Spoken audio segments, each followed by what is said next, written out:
Sem perca de tempo, Evangelho segundo escreveu Mateus, capítulo de número 16, versículo de número 18. Evangelho segundo escreveu Mateus, capítulo de número 16, versículo de número 18. E quando você procura, eu quero glorificar a Jesus pelo privilégio, pelo prazer, alegria de estar nesta noite com a igreja, neste primeiro evento missionário. Louva a Deus pela vida do nosso apóstolo Elcio Araújo, da bispa, sua esposa, sua família. É sempre um prazer estar com esta igreja adorando o nome de Jesus. Louva a Deus por todos os pares que estão à nossa retaguarda. Mateus capítulo 16, verso 18. Quem encontrou, diga: encontrei. Podemos ler? Pois também eu te digo que tu és Pedro, e sobre esta pedra edificarei a minha igreja, e as portas do inferno não prevalecerão contra ela. Amém? Senta, fique à vontade. Senhoras e senhores, o texto ora lido fora dito pelo próprio Jesus. Desta feita, o Senhor vai a Cesareia de Filipe, ao monte que ficava ao norte de Israel. E o Senhor, indo a este lugar, a este monte, em Cesareia de Filipe, ele tinha um propósito. Quando o Senhor chega ali, ele volta-se para os seus discípulos, exclusivamente para os seus discípulos. E é a única vez que você encontra Jesus interrogando-os a respeito de si. E o Senhor interroga os discípulos e eles passam a responder a sua pergunta, dizendo: uns dizem que tu és Elias, outros João Batista, um grande profeta. O Senhor insiste na pergunta a eles. E agora a pergunta é exclusivamente a eles: e vocês, o que dizem, o que pensam a meu respeito?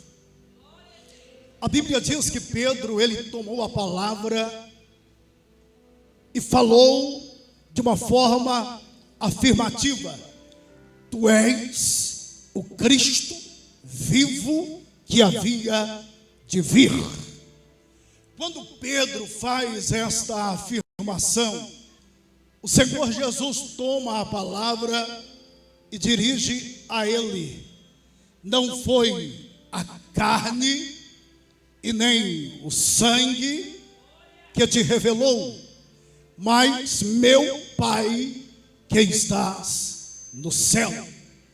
Também te digo, tu és Pedro, e sobre esta pedra edificarei a minha igreja, e as portas do inferno não prevalecerão contra ela. Ora, aqui nós temos um trocadilho de palavras dos originais gregos, porque quando o Senhor diz tu és Pedro, Pedro no original, ele significa Petros, ou seja, um pedaço de pedra. Se é um pedaço de pedra, pode-se apanhar e jogar a uma distância longínqua. Mas quando o Senhor dá sequência à fala e diz: E sobre esta pedra, pedra no original é Petra, ou seja, uma rocha grande, firme e que não se abala. Aleluia! Quem é a rocha firme, grande, que não se abala? Chama-se Jesus, o Cristo que havia de vir sobre a terra. E quantos vieram para adorar o Cristo que havia de vir sobre a terra? Eu quero abrir aqui um parêntese para dizer: a igreja Apóstolo Elcio, ela só chegou esta noite neste lugar. A igreja só se reúne neste momento, neste lugar, neste primeiro ato profético missionário, aleluia, que tenha certeza, é o primeiro marco de muitos que ainda virão sobre esta cidade, sobre este lugar. Sabe por quê? Porque a igreja não está firmada sobre pedra pequena. A igreja não está firmada sobre pedra pequena. A igreja está firmada sobre a rocha.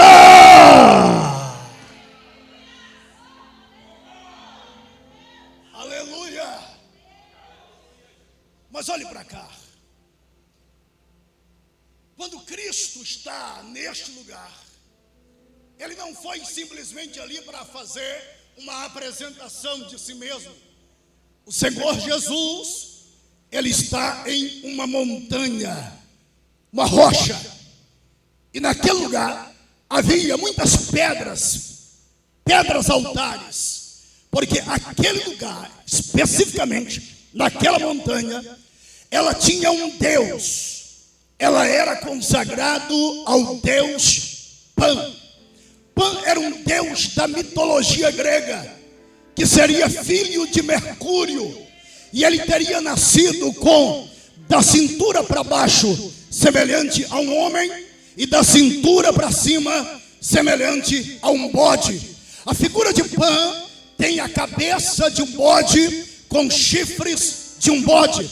Ora, quando, segundo a mitologia, Pan nasceu, ele foi rejeitado e ele foi escrachado pelos deuses do Olimpo. E seu pai, Mercúrio, teria o escondido em uma floresta. E ele teria crescido naquela floresta. Só que Pan deixou nascer em si um desejo exagerado pelas mulheres. Pan tinha um desejo exagerado pelas mulheres, e as mulheres o teriam rejeitado por causa da sua aparência. De Pan é que vem a palavra pandemônio, de Pan é que vem a palavra pânico. Ora, geralmente o estado de pânico, ele sobrevém na grande maioria sobre as mulheres. Isso é fato, isso é algo comprovado cientificamente. Isto porque, por causa desta entidade, apesar de que Pan seria um deus da mitologia grega, Pan, na verdade, é um demônio, um espírito maligno que os gregos introduziram na sua cultura. E isso ficou marcado na história humana. É de Pan que vem a palavra natureza ou naturaleza. É de Pan que vem a palavra fauna e a palavra flora. Preste atenção aqui nesta noite, senhoras e senhores.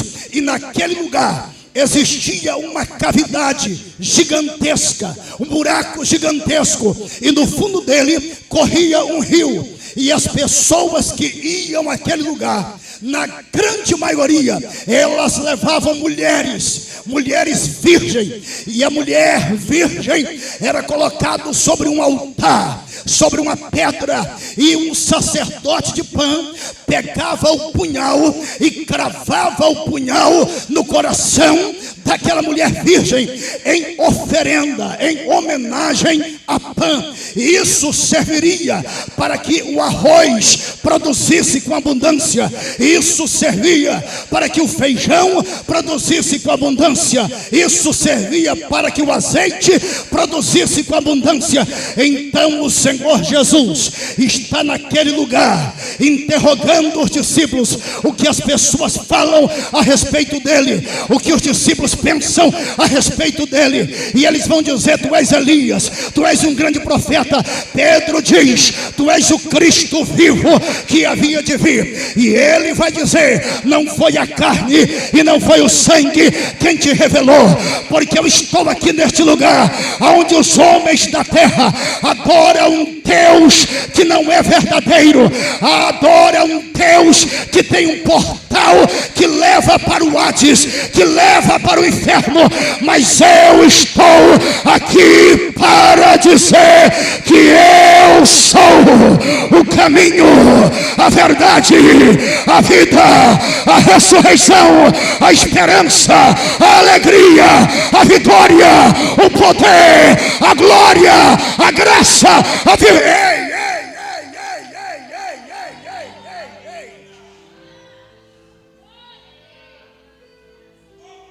Levanta assim essa mãozinha para o céu. Eu estou sentindo algo que não é da terra. Eu estou sentindo algo que não é da terra, é do céu. Segura essa mãozinha assim lá no alto, em nome de Jesus. Se possível, eu gosto de pregar interagindo com o público. Se possível, pegue na mão desse crente que está do teu lado, como eu estou pegando aqui na mão do apóstolo agora. Pegue na mão desse crente aí, aleluia. Levante a mão desse crente para o céu. Aracanto, Ramanagai. Segure a mão desse crente levantada, aleluia. Nós estamos vivendo dias, apóstolo Elcio, em que entidades malignas são veneradas, são evocadas, são adoradas, para que coisas aconteçam.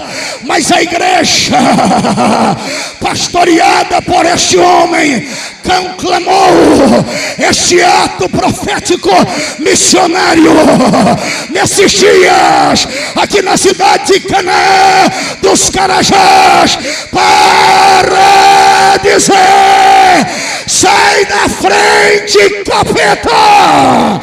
Jesus vai vencer, Jesus vai vencer. Levanta, meu Deus, meu Deus, meu Deus, meu Deus.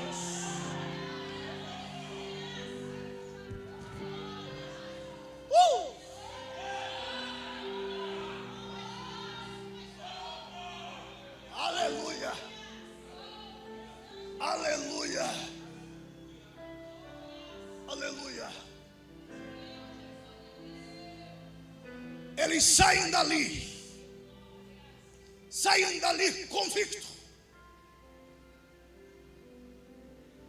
de que aquele homem, aquele nazareno, verdadeiramente ele é o Cristo que havia de vir. Poucos dias depois, ele reúne eles outra vez e diz a eles: eu vou para o Pai, mas eu não vos deixarei órfão. Eu enviarei outro Consolador. Ele estará convosco todos os dias. Poucos dias à frente, ele está ressurreto. Ele está reunido mais uma vez com a igreja primitiva. Ele está sendo tomado aos céus. Mas ele havia deixado uma ordem direta para a igreja: ficai em Jerusalém, até que do alto sejais revestidos de poder. É interessante lembrar que lá em Cesareia de Filipe, no monte do Deus Pan, ele afirma: as portas do inferno não prevalecerão contra a minha igreja. Se ele está dizendo, as portas do inferno não prevalecerão contra a minha igreja, ele está deixando claro: o inferno vai levantar. O inferno virá para afrontar a igreja. O inferno vai tentar confundir a igreja. O inferno vai tentar confundir o culto, a adoração ao Deus verdadeiro.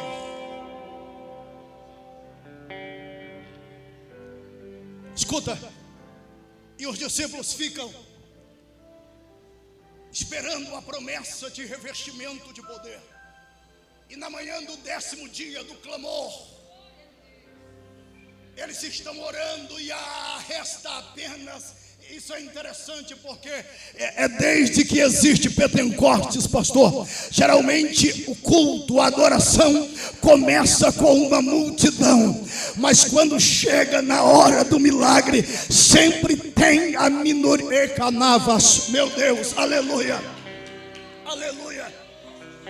Na manhã do 10º dia, restam cerca de 120 pessoas orando e buscando e dizendo: manda, Senhor, o revestimento de poder. O outro servo já citou aqui nesta noite, e a Bíblia diz que de repente eles viram pousar sobre a cabeça de cada um deles língua como que de fogo, e ouviu-se um som como que de um vento. Não tinha um vento, eles ouviram um som como que de um vento muito forte.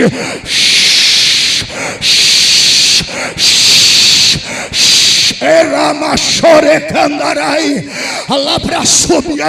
E quando eles foram abrir a boca para falar, eles não falaram na língua hebraica e nem aramaico, eles falaram na sua língua materna, e o Espírito veio em forma de poder.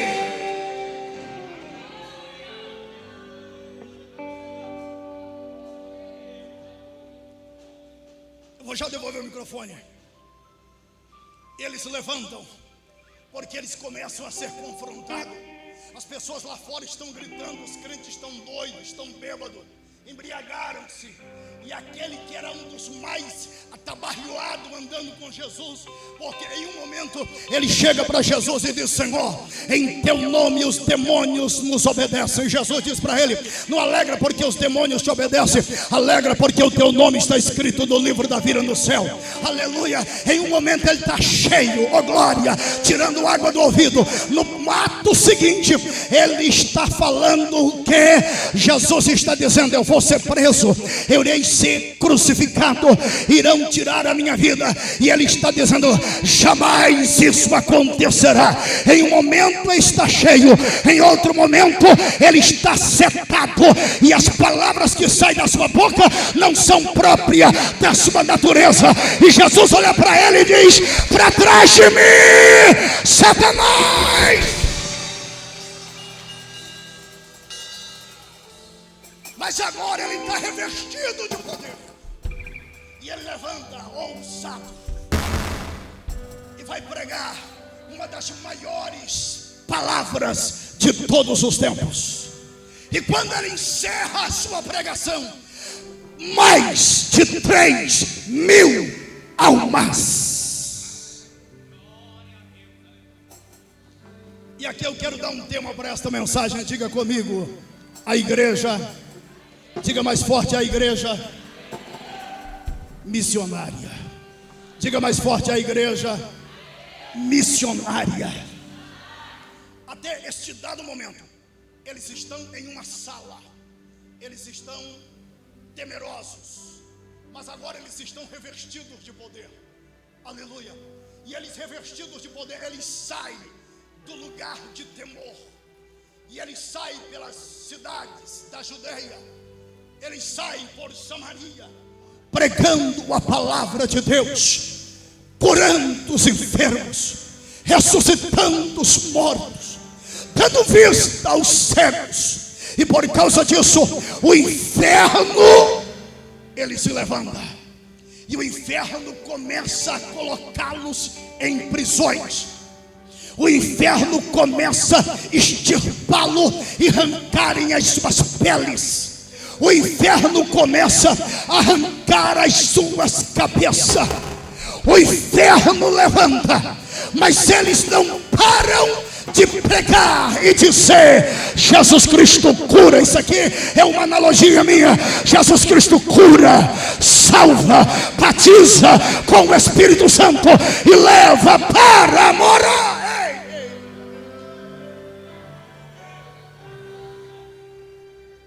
Cristãos começam a ser mortos, mas como cantou Mara Lima, que o sangue no chão era como semente.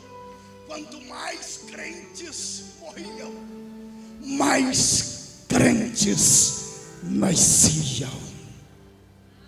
Eu me lembro muito bem do bispo da igreja de Hermina, Policarpo.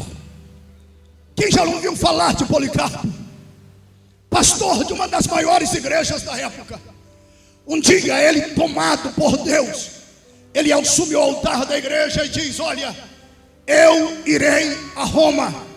Deus mandou eu ir pregar em Roma. E quando ele termina de falar, Deus toma uma profetisa da igreja e fala a todos dizendo, e a ele, que se ele fosse a Roma, de lá ele não retornaria. A igreja chora. Ele traz uma palavra de consolo para a igreja dizendo: eu não somente estou pronto para ser preso por amor a Jesus, eu estou pronto, se possível, para morrer por amor a Jesus. Ele vai a Roma, e quando ele chega em Roma, ele começa a pregar a Jesus Cristo.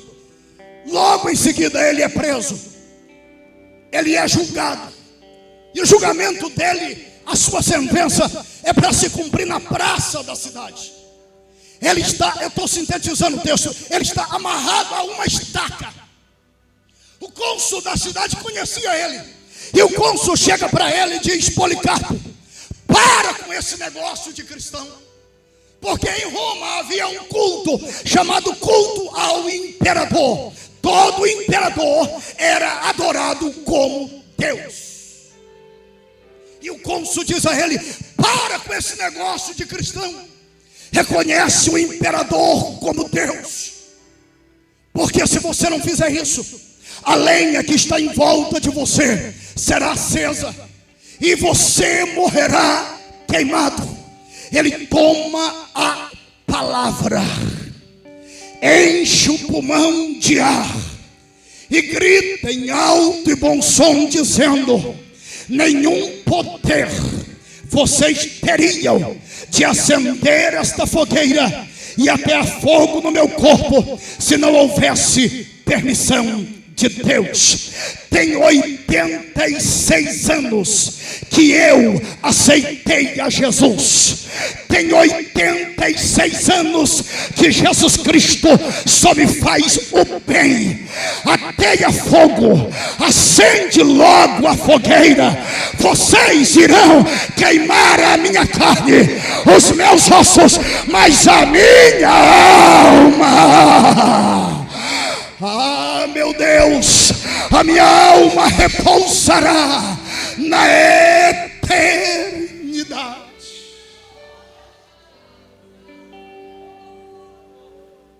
Naquele dia, a fogueira foi acesa, o corpo de Policarpo foi queimado, a sua alma foi para o paraíso. Os romanos bateram um tambor e gritaram: matamos o cristão.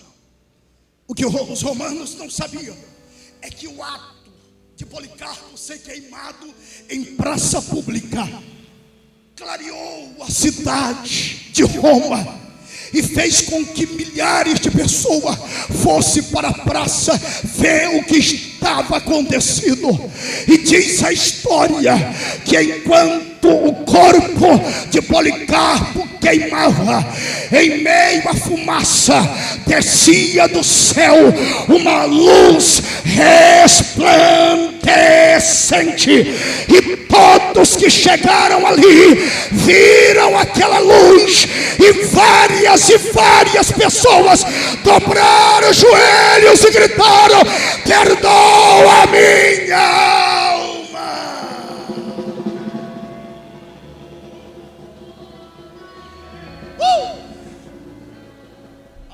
Meu Deus.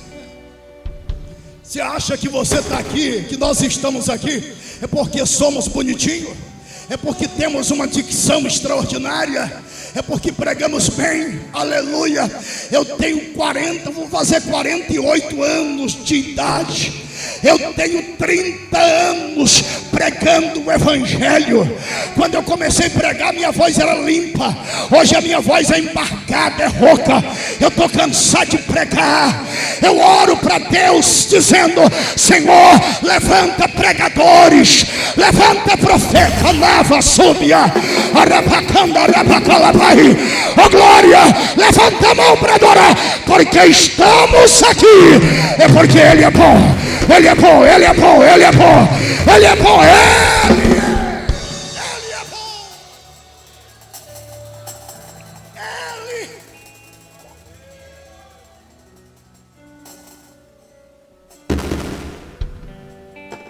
Uma multidão.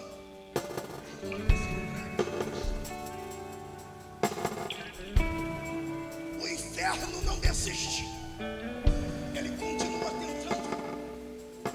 A igreja, ela vai se romanizar. Estou sintetizando. Ela vai se romanizar.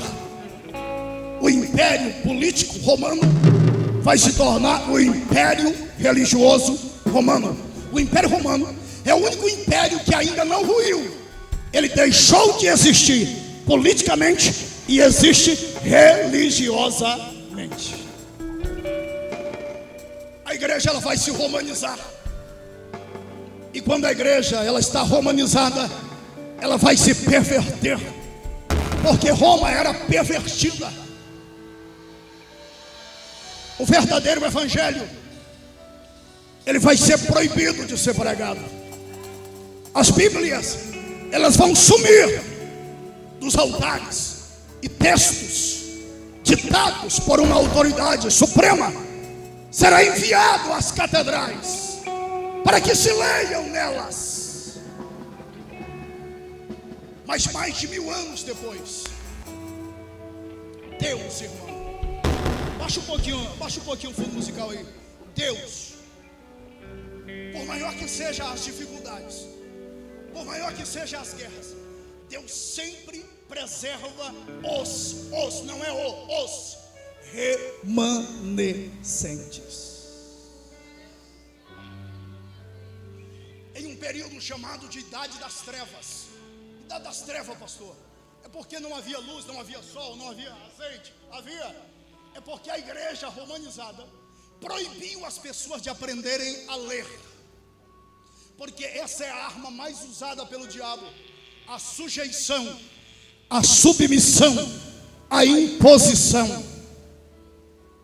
A igreja romanizada, ela proibiu as pessoas de aprenderem a ler.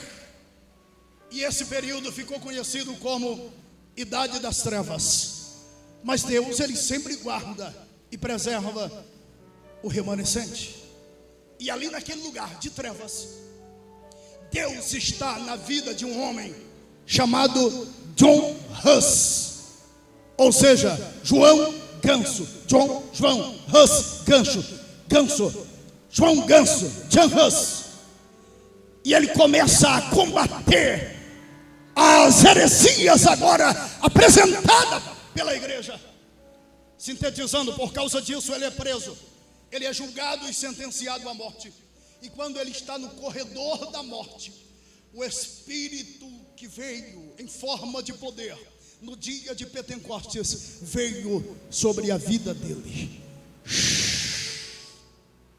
ele foi tomado pela presença de Deus. Ele para os carrascos que estão conduzindo, e ele abre a boca e diz: hoje vocês irão matar o ganso, mas de hoje a 100 anos nascerá o cisne, e vocês não conseguirão matá-lo e nem calar a sua voz. Ele foi morto naquele dia. 100 anos depois, cidade de Düsseldorf, Alemanha, nasce uma criança, filha de um casal que tinha por sobrenome Lutero. Sintetizando, o menino vai crescer, vai estudar e vai ingressar em um mosteiro, e a intenção é que ele se tornasse um padre, um monge. Mas ali ele sabe que não está o verdadeiro Deus, e em uma peregrinação ele vai lembrar do que ele leu. O justo, quem sabe? Quem sabe? O justo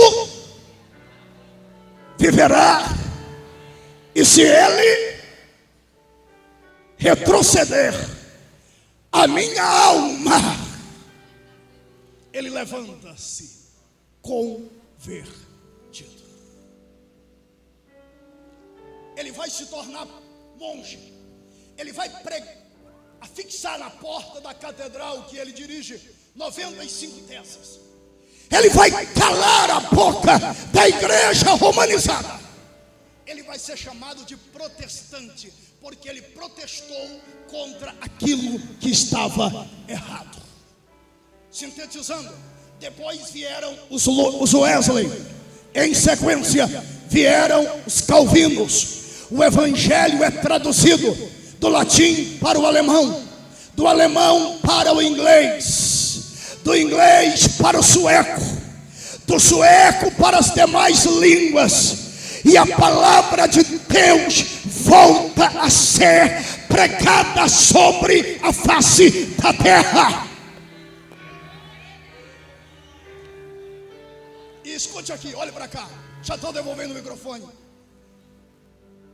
Um dia, um rei inglês, e a Inglaterra estava se convertendo a Cristo, e ele revoltado porque ele não queria aceitar Cristo, ele pega um grupo de cristãos que haviam aceitado a Cristo e manda para uma terra que havia sido descoberta por um tal de Colombo.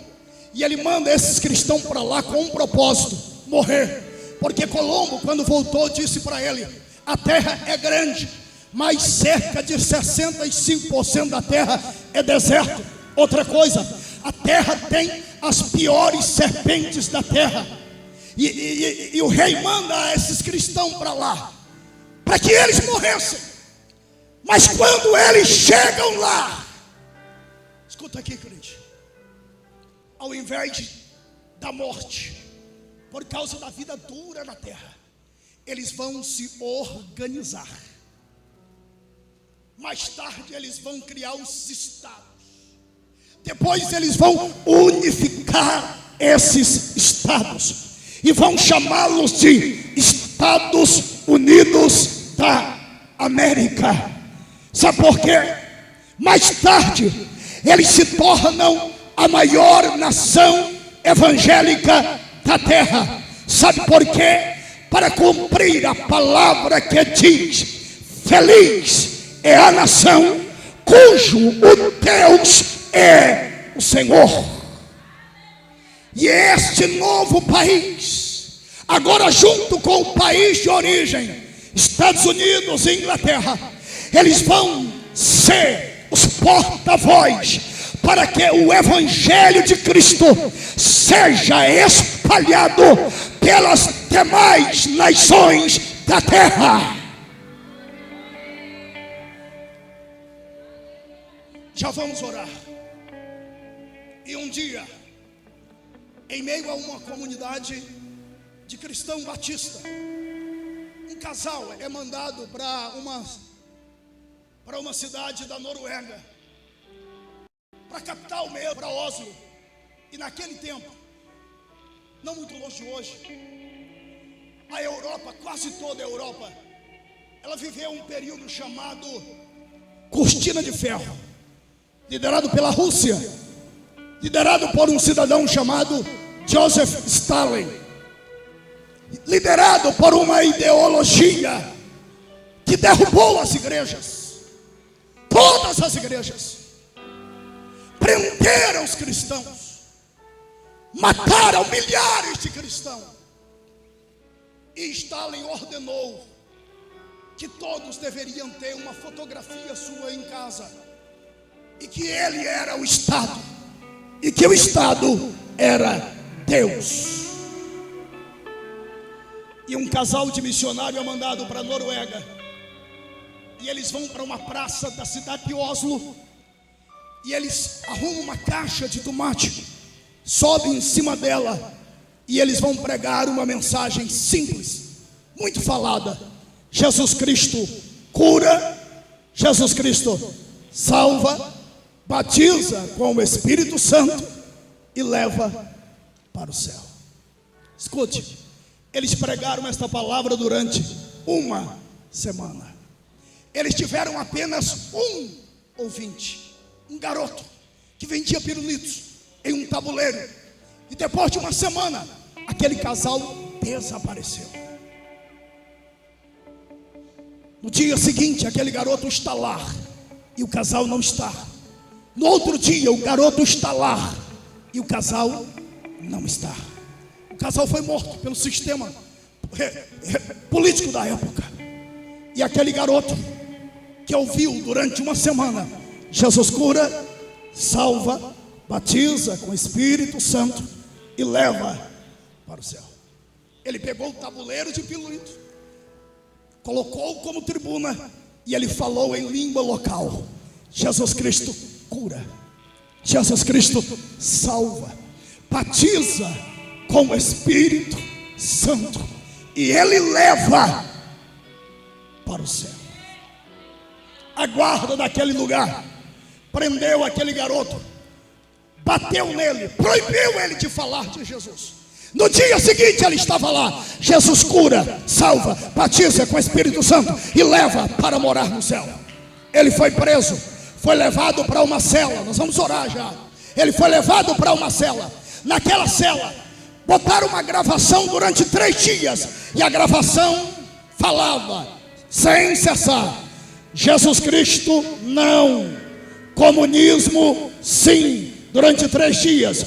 Depois de 3 dias, o capitão veio e mandou ele falar: diga Jesus Cristo não, comunismo sim. Ele encheu o pulmão de ar e disse: Jesus Cristo sim, comunismo não. Ele foi amarrado em correntes, os pés e as mãos amarradas em correntes na grade. Vieram com um alicate, abriram a sua boca, puxaram a sua língua, cortaram a sua língua. Isso aqui é dado da história missionária da igreja. Arrancaram a sua língua, soltaram ele das correntes, e aquele capitão disse: agora eu quero ver você falar em Jesus Cristo. Depois de 1h30, os soldados vêm para levar o corpo, e quando eles chegam, eles voltam assustados, chamam o capitão vem, e quando ele chega, ele fica apavorado.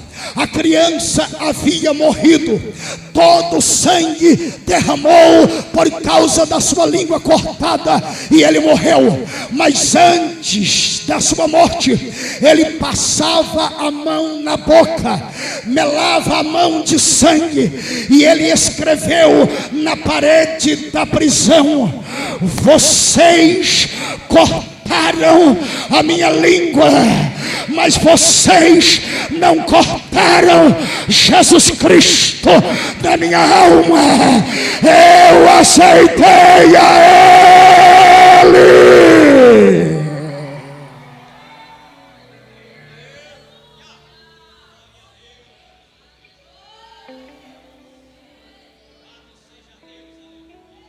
Pega na mãozinha desse crente aí, pega aí. Levanta a mão dele para o céu, aleluia. Pede para ele, por gentileza, fica de pé. Pede para ele, por gentileza, fica de pé. Continue segurando a mão dele aí. Alabraço, meu Deus, aleluia. Alabracanto, ramaia. Agora pergunta para ele aí, está preparado para fazer missão nesses últimos dias?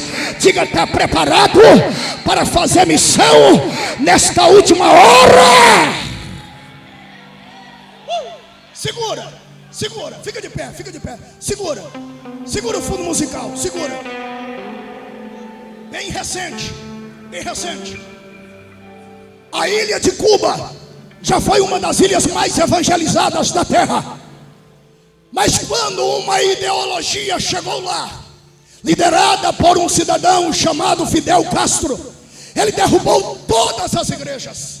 Ele matou milhares de crentes, pastores, fuzilados. Isso aqui está na história dos martírios de Cuba. História dos martírios de Cuba. Uma família de pastores, uma pastora e seus filhos foram colocados diante de um paredão. Escute, a família foi colocada diante do paredão. Os soldados com os rifles apontados, AK-47, o general perguntando para o pastor. Colocaram primeiro o menino menor e perguntou para ele: nega Jesus, para com esse negócio de falar de Jesus, porque nós vamos fuzilar o teu filho. E ele disse, aleluia.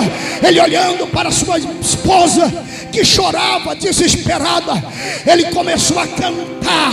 Eu não vou cantar porque eu não sei cantar, mas ele cantou e eu vou falar. E ele cantou o que eu vou falar da seguinte forma: estou seguindo a Jesus Cristo.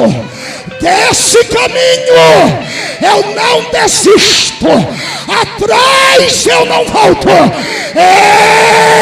eu não volto atrás.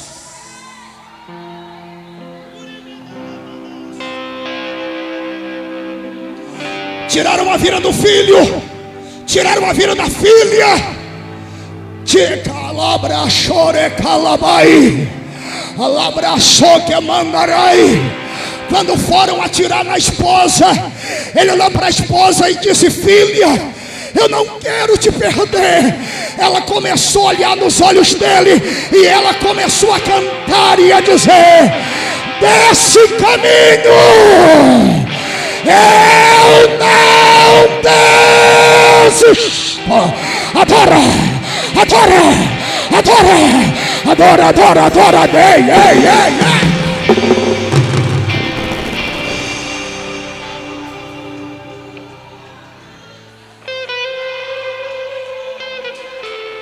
Este é o caminho, Jesus, este é o caminho.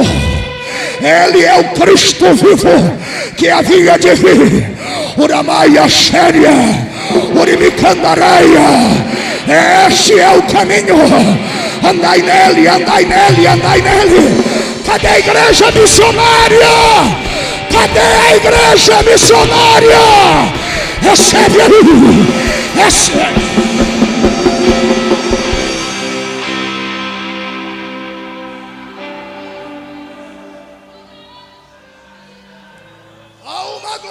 Neste lugar há uma glória. Cadê uma cantora que sabe a seguindo? Cadê um cantor que sabe assim? Estou seguindo a Jesus Cristo. Pega aqui o microfone aqui, pega aqui. Aracanto ramanagai, urabraçou que neve a sé, alabraçúbia, uracanto ramaia. Eu não vim aqui brincar de ser crente. Eu não vim aqui disputar quem é que prega melhor. Eu vim aqui para adorar. Para quem veio para adorar? Quem veio para adorar?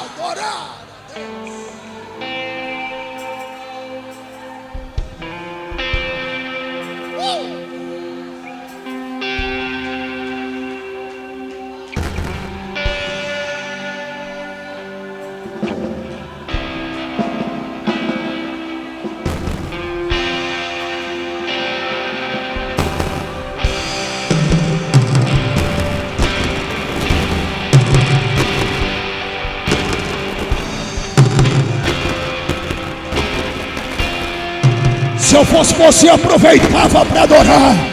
Arabaçube aqui na minha direita, aqui nessa mocidade.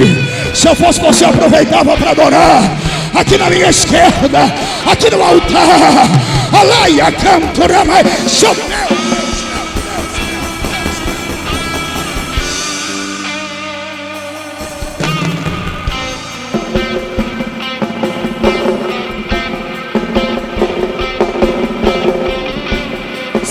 Segura. Fica de pé, fica de pé. Só para a gente fechar. Você quer saber como este evangelho pentecostal chegou, está aqui nesta noite? Aleluia. Americano, branco, Fox Parham, pastor da igreja da santidade, é revestido de poder. É o primeiro americano a receber o batismo com o Espírito Santo. Labraçúbia. Sabe de quem ele era pastor? William Seymour. Um negro. Uma comunidade negra. Aleluia. Sabe como o pastor Seymour recebeu o batismo com o Espírito Santo? No escritório de Fox Parham. Há uma reunião de oração. E Seymour está lá. E os brancos estão cheios do poder de Deus. E o pastor negro pergunta ao pastor branco. E a pergunta foi: este Espírito Santo, ele desce é só sobre branco ou ele desce sobre preto? Se ele desce sobre preto, eu quero ele na minha vida.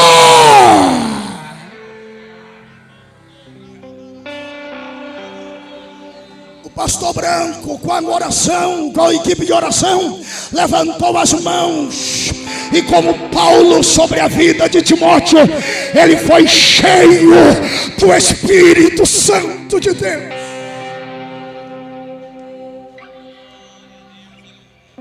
Ele leva para a sua igreja na rua Azusa o Espírito Santo. A igreja é tomada pelo poder de Deus.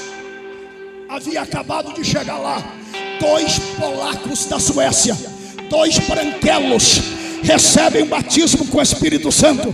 E em uma vigília pela madrugada, Deus usa o pastor Seymour, chama os branquelos e diz: vocês irão para Belém.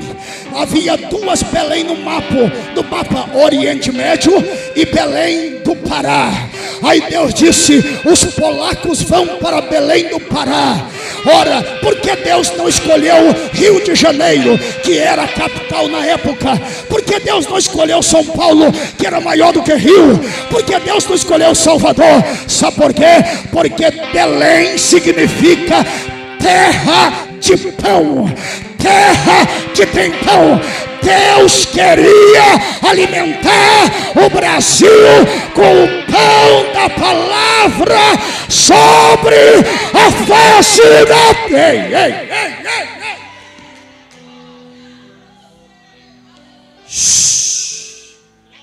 Eles ficam um ano no porão de uma igreja que não tem o revestimento. Eles saem, vão para debaixo da mangueira. Quem já foi em Belém, quem é de Belém, sabe do arco que tem em Belém. Eles estão lá na madrugada orando. Ou o Senhor faz alguma coisa, Pai, ou vamos voltar para a América. Deus olha para eles e manda para eles e diz: vá à casa da irmã Celina de Albuquerque. Eles pegam a malinha de madrugada, bate na casa da irmã Celina, acorda ela levanta. Havia uma ordem para os membros não recebê-los, porque eles falavam uma língua que, segundo a tal liderança, era do capeta. E a irmã se assusta. Eles oram com ela e elas recebem ele. Eu estou sintetizando.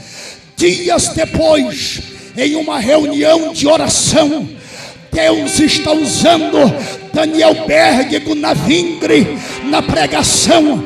E quando eles estão ministrando a palavra e parte para a oração, o Espírito Santo veio sobre a vida da irmã Celina de Albuquerque. Oh glória! Ela foi a primeira mulher batizada com o Espírito Santo aqui no Brasil.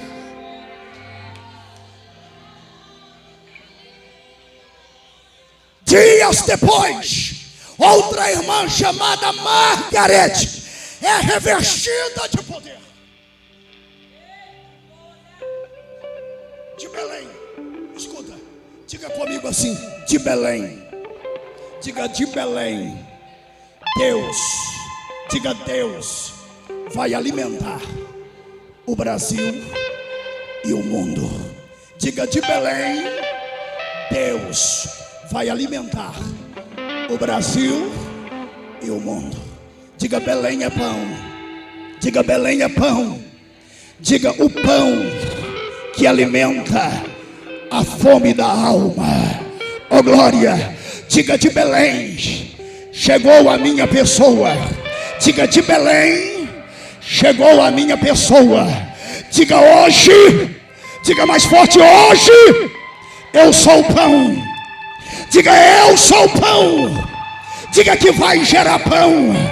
Diga: hoje eu sou o pão que vai gerar pão sobre a face da terra.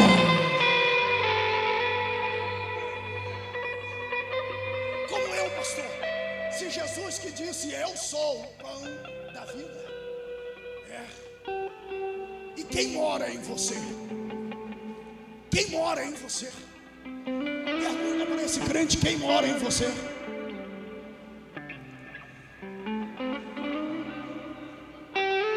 Olhe para cá. Olhe para cá. O que eu vou falar aqui não é heresia. Não se escandalize por isso. Você, eu, nós somos imitadores de Cristo. Aquele que imita procura tornar-se semelhante.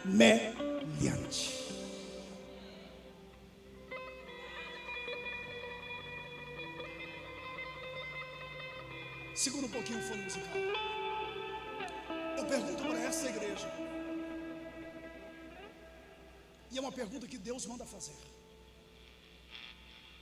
Os que estão aqui, segura.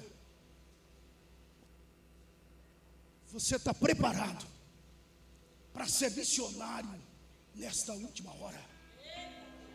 Porque ser missionário nesta última hora, fazer missão nesta última hora, será como nos primeiros dias. Escute: muitos serão presos, muitos serão mortos, filhos serão mortos. Eu não creio, pastor Elcio, apóstolo, que a nossa geração é uma geração de missionários que quer aplauso, que quer cachê exorbitantes, que quer hotéis 5 estrelas, que quer carros estrelados, porque isso nunca foi sinônimo de fazer missão. Sinônimo de missão significa prisão. Sinônimo de missão significa açoite. Sinônimo de missão significa escárnio. Sinônimo de missão significa negar-se a si mesmo,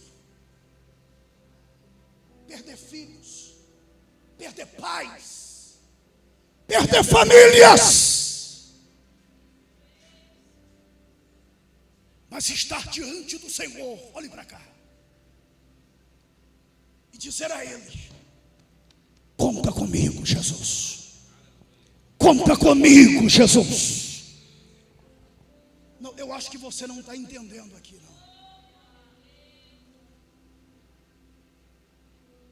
Irmão, o Brasil é um dos poucos países que ainda temos a liberdade de falar de Jesus livremente. Aqui na Bolívia, várias igrejas foram derrubadas, pastores foram presos. Aqui na Venezuela, várias igrejas foram derrubadas. Na Coreia do Norte, se você falar de Jesus, você será preso, morto. A sua família será morta. Se você falar de Jesus na China, certamente você será morto.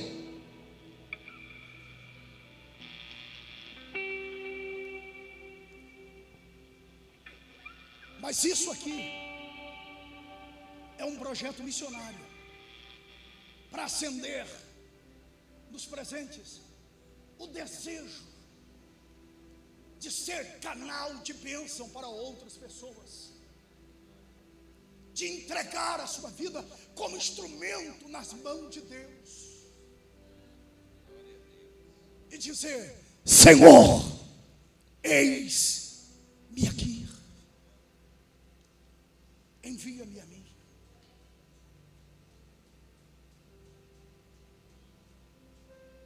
Deus pode contar com você. Segura a mãozinha lá no alto. Segura a mão lá no alto. Deus pode contar contigo. Deus pode contar contigo. Porque durante esses dias dessa festa, Deus vai marcar a vida de algumas pessoas. Não todas as pessoas, mas de algumas pessoas Deus vai marcar a vida. E Deus levantará com poder e autoridade sobre essa terra. Aleluia.